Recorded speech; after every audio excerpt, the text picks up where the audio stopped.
Silent Temple, written by Aarohi S. Pawar.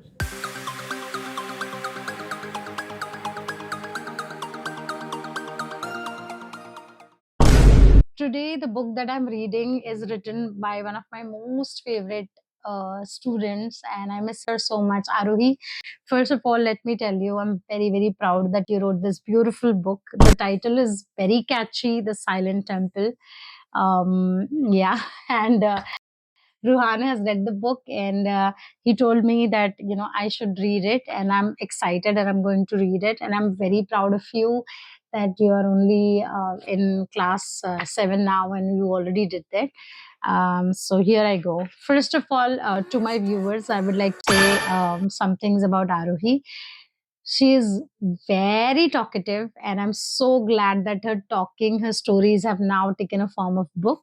And she is very helpful.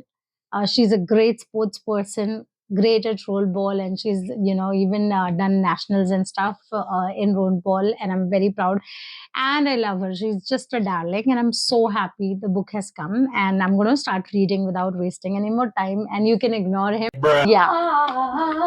The mountains looked calm, but they carried secrets no one could see. It was a bright morning when a group of hikers gathered at the base of a dense forest. The air was fresh, filled with excitement and nervous energy. Among them were two close friends, Ayan and Ruhan, who had been waiting for this hiking and camping trip for weeks. People of all age groups had joined, young adventurers, middle aged nature lovers, and even an old lady who stood out the most. She was around 70 years old, yet her energy amazed everyone. Her name was Shanta Devi. She walked faster than most youngsters, her eyes shining with determination. Ayan whispered to Rohan, I hope I have that kind of energy when I'm 70. The group laughed, talked, and moved forward under the guidance of their trainer, Mr. Verma, strict but experienced guide who knew the forest well. As the day passed, the path grew steeper and more difficult. The cheerful chatter slowly faded into heavy breathing. One by one, people began to feel tired. Even Ayan and Rohan struggled to keep up. By evening, just when everyone thought they couldn't go any further, they saw an old abandoned temple hidden deep within the forest. It stood silently, covered in moss, surrounded by tall trees that blocked most of the sunlight. We will stay for the night, announced. We will stay here for the night, announced Mr. Verma. The temple gave off an eerie feeling, but the group was too tired to argue. Mr. Verma assigned sleeping spots to everyone. The elderly should stay where they are comfortable, he said. But Shanta Devi smiled and chose to sleep on the temple stairs, saying she preferred fresh air. Some young people settled near the pillars inside the temple. Ayan and Rohan decided to sleep near the idol, believing it was the safest place. Mr. Verma chose a small room at the back of the temple. As night fell, the forest became silent, too silent. The wind whispered through the broken walls. Strange sounds echoed in the distance, rustling leaves, faint growls, and something that no one could clearly identify. Around midnight, Shanta Devi suddenly woke up. She felt something brush against her leg. At first, she thought it was just a leaf or a small animal. But then she felt a sharp sting. Ouch, she whispered, touching her leg. It was slightly wet. But she was too tired to think much. Maybe I got scratched by a stone, she murmured and went back to sleep. The night passed, but something was terribly wrong. The next morning, Hayan woke up feeling uneasy. Something didn't feel right. Rohan, wake up, he said. Rohan rubbed his eyes and sat up. What happened? Ayan pointed at the floor. There were small drops of blood. Both of them froze. Is someone hurt? Rohan asked nervously. They quickly got up and followed the trail. It led towards the temple entrance. Their hearts started pounding. They rushed to the stairs and saw Shanta Devi sitting there calmly. Are you okay? Ayan asked. She looked down at her leg. There was a scratch, dried blood around it. It must have happened last night, she said. I didn't think it was serious. But Ayan wasn't convinced. This blood, it looks like more than just a scratch, he said. A strange fear began to spread among them. They decided to inform Mr. Verma. As they walked towards the back room, the air felt heavier. The door was slightly open. Rohan pushed it slowly. What they saw inside made their blood run cold. The room was empty. Mr. Verma was gone, and there was blood on the floor. Not just a few drops, there were clear signs of struggle. The blanket was torn, and the floor had deep marks as if something had been dragged. Everyone gathered, panic rising. Where is he? Did someone attack him? Where is he? Is this a joke? No one had answers. The forest, which had looked peaceful before, now felt dangerous. I noticed something near the floor. Large paw prints. His voice trembled.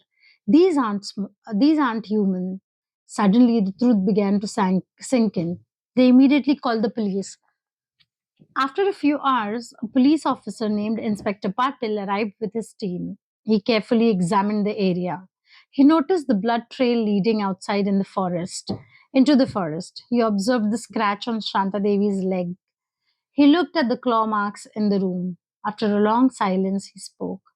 A tiger came here last night. Everyone gasped. It must have entered the temple quietly. It first passed near the stairs, that explains the old lady's scratch. Then it went inside and attacked your trainer. The group stood frozen in shock. But why didn't we hear anything? Rohan asked. Inspector Patil replied, a tiger is a silent hunter. When it attacks, it gives very little time to react. Fear spread through everyone. The temple that had saved them from exhaustion had actually placed them in danger. But something still didn't feel right. Ayan kept thinking, if a tiger attacked, why is there no noise? Why only one person? Inspector Patil looked at him carefully. You're right to question, he said, but the signs match. Still, we will search the forest. The search team went deeper into the woods. Hours later, they found more evidence, drag marks, blood stains, and finally signs that confirmed the tiger's presence. The mystery was solved, or so it seemed. That evening, as the group prepared to leave, Ayan stood quietly near the temple. He looked at the stairs, the pillars, the room. A chill ran down his spine. The forest remained silent as if hiding something. He turned to Rohan and said softly, we were lucky. Rohan nodded, yes, very lucky. The group returned safely, but the memory of that night stayed with them forever. They had gone looking for adventure, but instead they faced the harsh reality of nature. The silent temple, the mysterious night, and the unseen danger that taught them a lesson they would never forget. Sometimes the most peaceful places hide the darkest secret. But even after the investigation was closed, Ayan couldn't stop thinking about that night. The scratch on Shanta Devi's leg, the strange silence, the way everything happened so quietly. It all felt a little too perfect to be just an animal attacked. Days later, when he checked the photos they had taken during the trip, his hands froze. In one of the pictures of the temple, taken just before nightfall, there was something unusual in the background. Faint shadow near the back room. It didn't look like a tiger, it looked human. Ayan slowly locked his phone, his heart racing. Maybe the forest had more secrets than they had discovered, and maybe not all of them were meant to be solved. One of the pictures of the temple taken just before nightfall, there was something. Oh, no, that's repeated. That is nice. That is very good ending. That is very Part 2 coming soon? Question mark, question mark? yeah, actually. How about you write part 2 to this, Rohan? Yeah, but yeah, I love the story. It is good. It is nice. It is nice, interesting, and I wish you all the best. I am very proud of you, and keep up the good job. And I'm glad you made use of vacations. Love you. Cut. How do we? Hold on, let me just shoot him. No, it's a cool transition. Like, editing will make that seem really good.